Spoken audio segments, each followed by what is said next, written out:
Welcome to A Drink of Wisdom with Jay Wise and Nathan Drinkard. I'm your host, Cody Ward. Thanks for spending some of your time with us tonight. It's episode 50 here at Drink of Wisdom, and we are expanding the markets, guys. We're getting into YouTube, so hello to our viewers, first time on. I hope y'all enjoy, and we are still, of course, doing the podcast version. You're not going to miss that. So what's going on, guys? Hey, what's up, brother? Good to be here. Let's talk some sports, baby! Oh, you know we're going to do that, guys. In episode 50, yeah. LeBron bests Zion. Cam Newton might stay in Carolina. And we recap the mega fight of Wilder Fury 2. But first, the Milwaukee Bucks notched their 50th win, and perhaps the most impressive win of the season in Toronto. Giannis and crew put away the Raptors 108-97 on a night where the reigning MVP really wasn't at his best offensively, and the team had played an overtime game the night before. The Raptors got hot from three early and got some nice bench performances from Chris Boucher and Terrence Davis, but the shooting slumped in the second and Milwaukee took control. The Bucks clinch a playoff spot over the weekend and remain locked in first place in the East. Toronto holds on to second, but they're slipping within 2 games of Boston. So, Jay, which Eastern Conference team poses the biggest threat to the Bucks? First of all, I just want to start off by saying there ain't a team in the Eastern Conference that can beat the Bucks. But if I had to pick one that is the greatest threat, I'm going to go with the Boston Celtics. And here's why. Lately, what I've been seeing with the Celtics is a guy by the name of Jason Tatum, who appears to be taking that next step. He made an all-star team this year, and lately he's looking more from all-star to actual being a star. And dare I say, could we be seeing his growth approaching superstar levels? I'm thinking about what he did against the Los Angeles Lakers recently in a losing effort, dropping 41, I believe it was. That was absolutely outstanding performance. And it's things like that that encourages me that perhaps Boston can challenge Milwaukee, because when you go up against Milwaukee, you got to have a true number one option to at least kind of sort of go toe-to-toe with Giannis. Up until this point, I've always mentioned about Boston. They got 4 B to B plus players. When I think about Kemba Walker, Jaylen Brown, Gordon Hayward, and Jason Tatum. What I was looking for from the Celtics is one of those guys, particularly between Tatum and Jaylen Brown, it's one of those guys to take another step forward. I think we're seeing that right now with Jason Tatum, the way he's playing, and that's why I would go at the Boston Celtics as the greatest threat to the Bucks in the Eastern Conference at this point. But in terms of what I saw in last night's game, and listen, Toronto came out there on their home floor. They punched Milwaukee in the mouth early. They were raining threes like no other. You had everybody that came into the game. You got Chris Boucher. You got this kid, Matt Thomas, who Stan Van Gundy referred to at one point. Oh, yeah, best shooter in everything, but he just can't find minutes for him, which, is he really? Is he really the best shooter in the world and you can't find? I mean, that was a bit much from Stan Van Gundy, who does an exceptional job for TNT, I might add.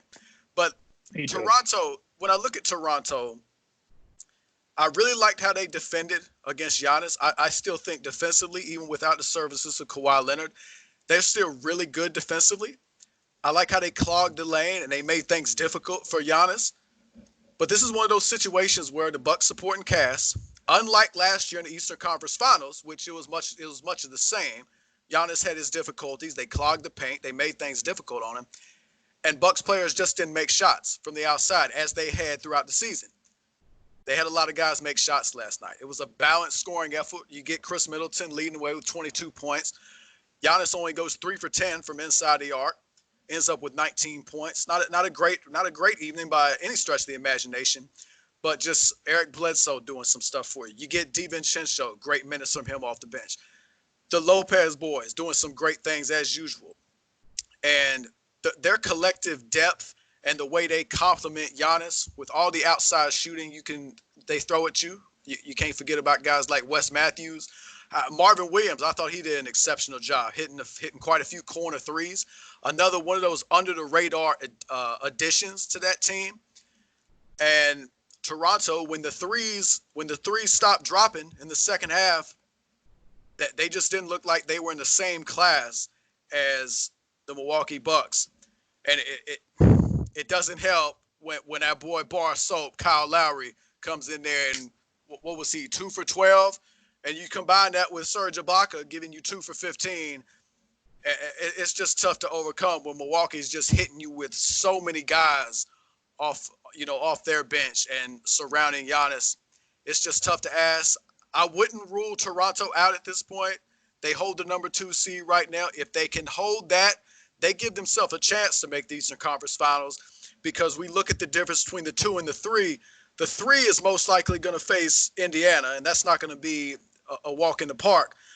If you get the 2 seed, you're going to play most likely at this point the Kyrie Irving-less Brooklyn Nets, or maybe the Orlando Magic. Either way, it's going to be a sub-500 team. It shouldn't be all that difficult. And you get home field in the next round against presumably the Boston Celtics. So they'll have an advantage there. But when it comes to the Eastern Conference Finals, I give Boston a slight edge over Toronto. Here's the deal. So I've been thinking about this. I can't disagree with Boston. Boston, what do Milwaukee has that makes them so much better than everybody? They got a star player, superstar player, most likely be a back-to-back MVP when all things are said, right? And then they have a very competent second when you talk about Chris Middleton. So now you have to think to yourself, you say, okay, cool. You look at the other teams in the East and you say, what team can kind of get themselves that same claim? We would have thought it was Philadelphia, but they 2 stars can't get on the same page to say they like, right? Boom, we get them out here. Toronto, you got Siakam. He's up and down.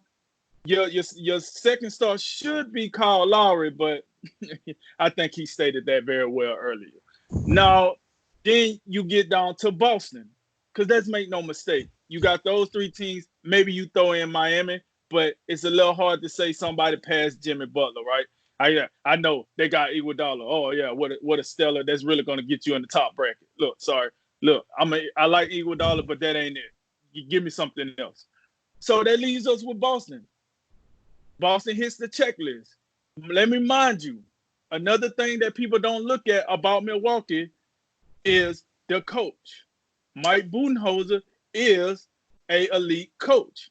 Yes, he is known for getting to the big stages and choking a little bit or taking teams that's very, very talented and not all the way getting the job done.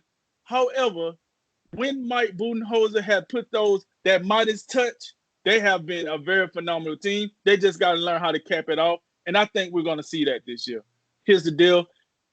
The only team that matched that criteria in the East is the Boston Celtics.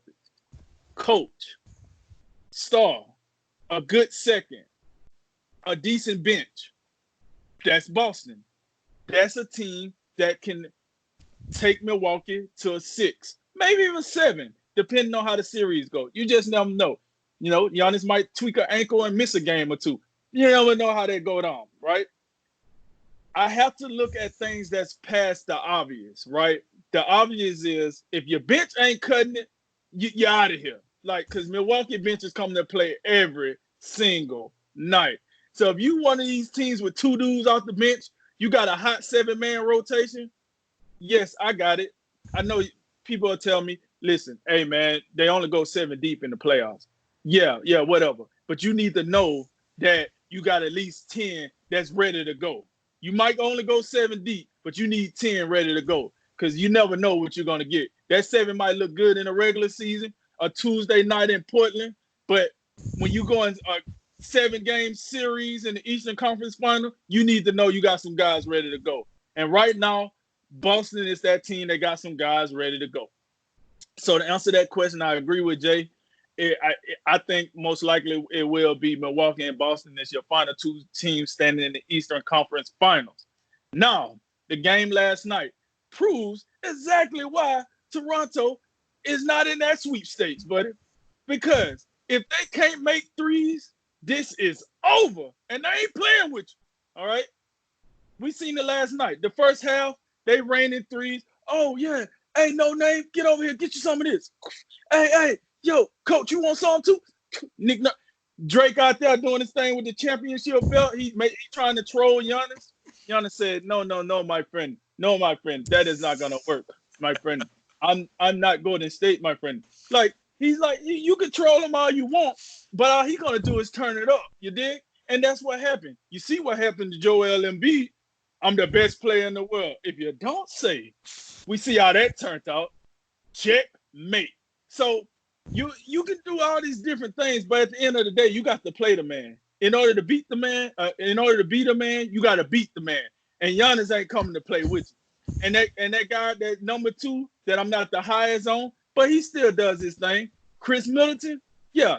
Mr. 90, 50, 40, oh yeah, he coming to play too. And like I say, man, Toronto's starting lineup was pretty good. They got some pretty valuable contributors off the bench, but we seen in the second half they ran out of gas. You got a 7, 8-time All-Star in Kyle Lowry, and this dude is too busy out here like sliding under people's legs. Like, what are we doing out here?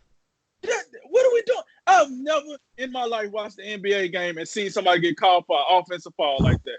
What are we doing? George Hill, like, are you playing? What is that? Is this football or what? What are you doing?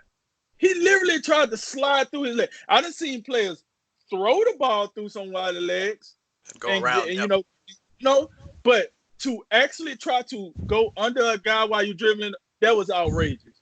That tells you the level of their number 2 per se. And I'm sorry, Siakam, he's an up-and-comer. He's a future star. I got that. But right now, he's just not enough to carry you as a 1. So last night was a prime example of why the Raptors will not be one of those Final Four teams hanging around. We have to remember, last year, they were, for all intents and purposes, they was the most veteran team in the Eastern Conference last year.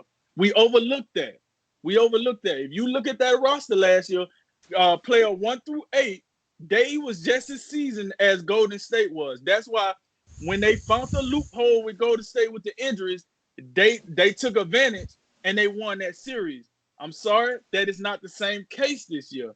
Nick Nurse, he got some babies coming in. Jay said it earlier. We had some dudes that we don't know that was playing. G League specials, 2-way hot ones, fresh off the league. That's what we had in this game. And they played like it. So, listen, it is what it is. But when we talk about the Eastern Conference, it's the Milwaukee Bucks world right now. Until another team showed me something different, that's what it is for me.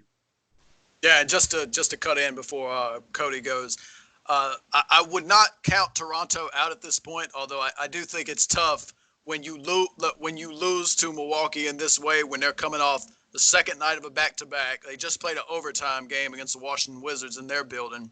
So you had to think Milwaukee's coming in a little bit fatigued, although that none of their guys play over 31 minutes a game.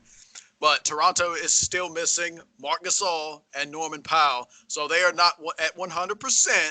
So even though it doesn't matter in the grand scheme of things because those guys don't move the needle against Milwaukee.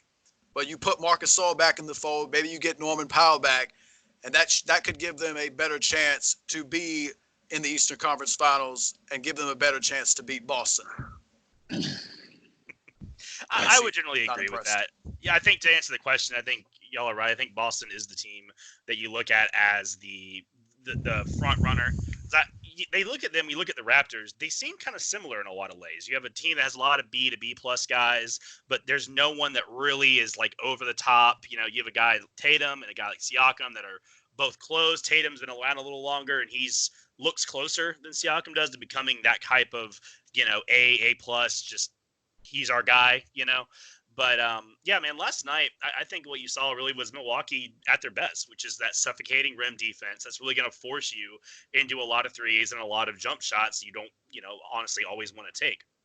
You combine it with having one of the top 3 best players in the world and quality players all over the, court, both and on your bench as well, that are willing to do whatever you need them to do. And man, that's why the Bucks are the only team in the playoffs today. I mean, they have clinched a playoff spot. It's amazing. And what I liked about Giannis last night was he really wasn't at his best offensively for long stretches. The Raptors were really bothering him on defense. They were collapsing when he drove, and he wasn't able to really manufacture a lot of the foul line, and he really just wasn't hitting a lot of his shots. But, he was getting hit in the paint when he went in. But then, you still look at what else he did. Well, he contained Siakam all night. He pulled down almost 20 rebounds in a game where those were pretty valuable. You had 2 pretty defensively minded teams going at each other. You had a couple nasty blocks. He was efficient, the little bit he did score, especially from three when he was hitting those threes pretty well. And he was also clutch in the fourth quarter. I think he scored 6 or 7 points in the last 5 minutes. So even at a night where he couldn't always get what he wanted to do, he was still a huge factor in why they won the game. And these guys off the bench, guys like Marvin Williams and DiVincenzo, like these guys could be the difference in the playoffs. These guys that are going in to do the little things that we don't always appreciate. You're talking about the hustle plays, the steals, the offensive rebounds, the loose balls these guys are going for. Williams hit a couple threes, and overall, the Bucks wound up with 3 less turnovers, 6 more steals, 5 more blocks, and they were about the same on the offensive rebounds. And you create extra possessions, you play great defense, and the only way to overcome that for the Raptors is they had to shoot the net off from 3, and they couldn't do it. Again, Lowry and Ibaka, what are we, 2 from 17 from 3? Like, man, at some point, someone's got to go, hey, just relax. Don't just do something else, And I don't know what the Raptors are going to do. I mean, I think Jay's right to a point. I think Marc Gasol is a big piece that's missing. I think that would have helped a lot.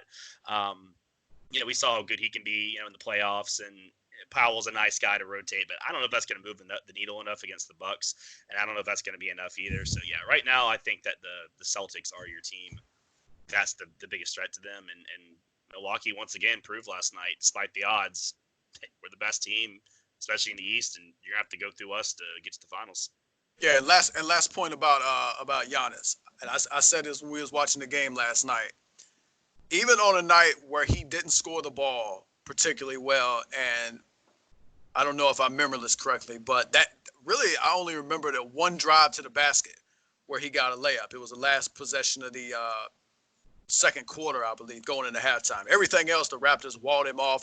They made him take jump shots. But even so, the work he did on the defensive end and his passing is something I think we need to pay more attention to. He was dropping some absolute dimes last night, looking defenders off, hitting the open man right in the breadbasket.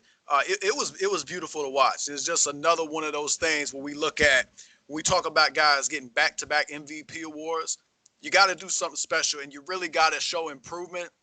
I think he's done that. I've talked about his perimeter shooting from time to time, and his passing last night, I thought it was absolutely fantastic. Oh, and look, salute to Jason Tatum, my most improved player, I might say, before the season. He looking like he going to prove to be that. So salute to him.